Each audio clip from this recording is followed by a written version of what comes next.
研究をかなりしてきたとそう話していました挑戦者の佐々木純ボディです。世界に行くためにこの豊島倒さなければいけないとも話していました。アッパー山中さんどうでしょう、豊島押し込まれていますか。そうですね、左フック、あ、効いているか、ボディー効いている、チャンピオンだ。止まったなんと豊島亮太防衛失敗。佐々木仁21歳の新チャンピオン。 Personal between me, and I'm going to do you some serious harm, you big stiff idiot. The Untouchable True School Sports Empire proudly presents something the boxing games are missing. Hey, what's going on? It's your boy BT, and I came here to talk some boxing with thousands of True School Sports subscribers. Alright, so you guys know that one of the things I really do enjoy here on True School Sports is talking about the Japanese boxing. I feel like Japanese boxing is in a great place, and I'm a big fan of Japanese boxing, right? And it got to the point where I've been making so many videos about Japanese boxers that I actually created a Japanese boxing playlist. So please check that out. It'll be on the main channel, and I'll leave it in the end screen as well. So you guys can, for those of you who like Japanese boxing, you can stay up to date with all the videos that I make on any Japanese fighter, whether it be Inoue, Kosai Tanaka, or the guy we're talking about right now. Now, in this video, this is my first time talking about this man. I'm giving him his own video for the first time. He's a guy that's made some waves in Japan. You know, a lot of times, I know the American boxing fans, we say things like, oh, well, BT, why do you care about these Japanese fighters? They fight in the booger weights. They fight in the little small weight classes. Well, you can't say that now, because this guy, not only is he a welterweight, he's a welterweight contender, and he's a welterweight contender that I feel is worth paying attention to. So in this video right here, we're going to be talking about this man right here, right? This man right here, Jin Sasaki, hard punching fighter, dangerous fighter, explosive fighter. You can tell he's got a little bit of style and a little bit of drip because he has the chinchilla right there on the sleeves. He always has pretty cool fight outfits. He kind of looks like he could be a character from the video game Tekken, you know?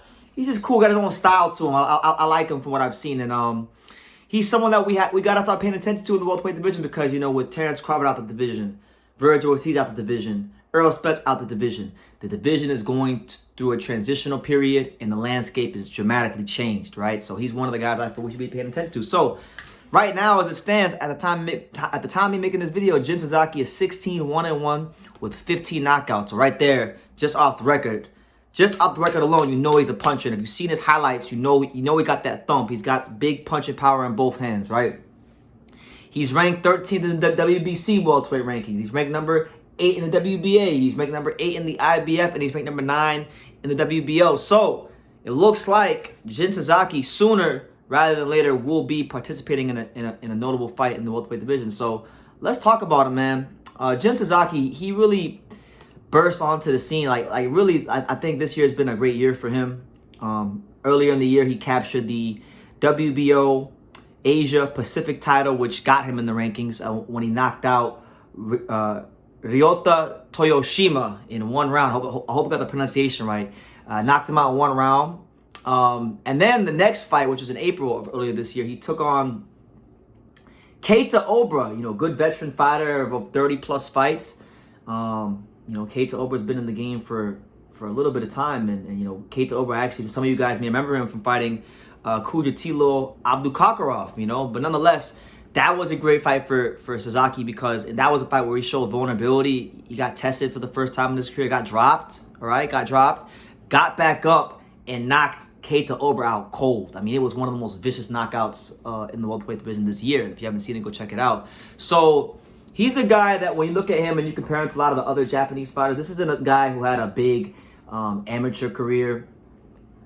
This is a guy that you could still say is still some, you know, learning on the job, learning his trade in the pros. And he's even been a fighter that's come out here to America, to the USA, to spar, because, you know, in Japan, they don't got a whole lot of welterweights. The people in Japan aren't big. He's big for a Japanese man. So I know he's been out here in the States. He's sparred with guys like Arizona Lara, from what I could gather, Fernando Vargas Jr. He's done a lot of, he's made a lot of visits to the Top Rank gym, and anybody who knows anything about boxing knows that in the USA, you go to that Top Rank gym on any given day, you just don't know who will walk through them doors. Some of the best fighters in the world walk through those doors. So he's definitely on the way up.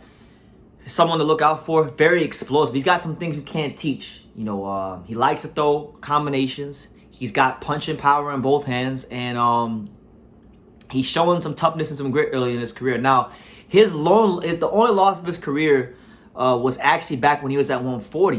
When he was back down there at 140, Jin Sasaki fought Andy Hiroka, and I haven't even made a video about Andy Hiroka, but he'll get his soon.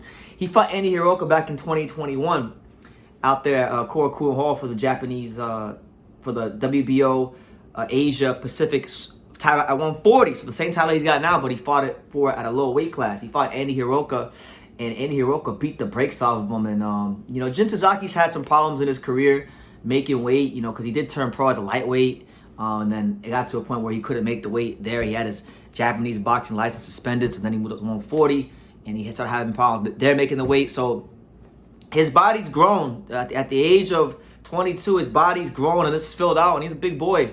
And he's 22 years old, and I think he's someone that we gotta pay attention to in the welterweight division, because I feel like he's an entertaining fighter. He's big knockout puncher. He's got speed, goes to the body very well. And not just that, he's a Japanese welterweight. I mean, you guys always say these Japanese fighters are small. Well, now I'm talking about a Japanese fighter who's big. So don't complain, don't moan.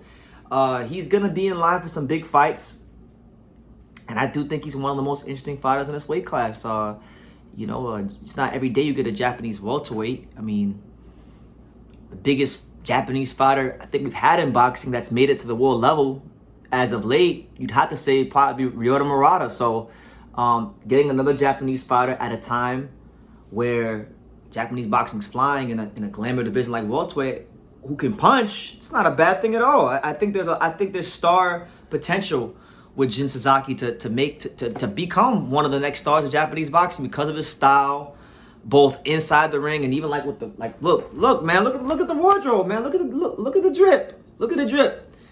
He dresses like a winner, right? He dresses like a winner, so therefore I'm gonna treat him as such. You gotta look the part to be the part, right? But nonetheless, definitely someone we should pay attention to. He was a fighter too that also early in his career he competed in the illustrious. For those of you who really know, I gotta do a video about this later on to explain this.